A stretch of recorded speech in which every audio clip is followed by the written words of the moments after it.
Europe Matin, Patrick Cohen. Le vrai faux, Géraldine Wassner. Bonjour. Bonjour Patrick, bonjour à tous. Et donc le contrôle renforcé des chômeurs qui fait polémique. C'était une promesse de campagne du président Macron en contrepartie de l'ouverture de l'assurance chômage aux démissionnaires, aux indépendants. Les contrôles seraient renforcés afin de lutter contre la fraude. Muriel Pénicaud, la ministre du Travail, est chargée de ce dossier. Les fraudeurs, c'est des gens qui n'ont pas de difficulté pour trouver un emploi, qui profitent d'un système d'assurance chômage sans faire d'efforts. Eh bien, c'est comme dans le contrôle qui a été fait, il y avait 14% qui... Quand même, il y avait 14%.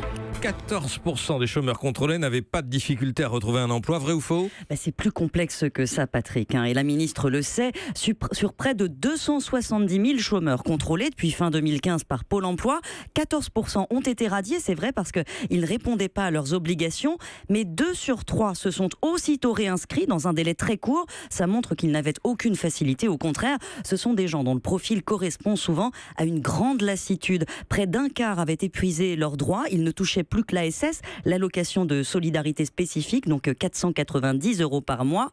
40% de ces radiés touchaient effectivement le chômage et les autres 36%, rien du tout. Ils étaient en formation ou au travail. Donc parler de 14% de fraudeurs, ça n'a pas de sens, d'autant moins que les contrôles opérés par l'assurance chômage étaient ciblés dans les 2 tiers des cas.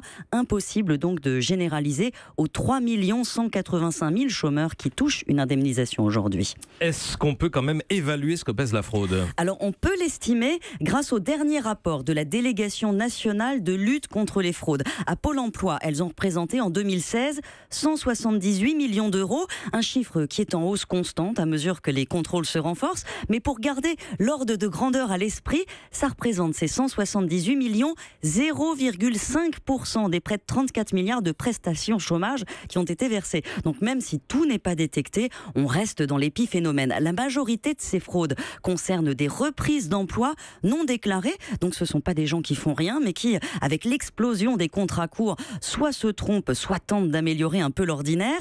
Seuls 712 demandeurs d'emploi ont été retrouvés à l'étranger, touchant indûment le chômage. Donc combien se complaisent dans l'inactivité en ne cherchant pas? Très peu en réalité. Le renforcement des contrôles promis est surtout symbolique. Il aidera ceux qui sont loin de l'emploi à se remotiver, mais il n'est pas certain que ça fasse bouger les lignes.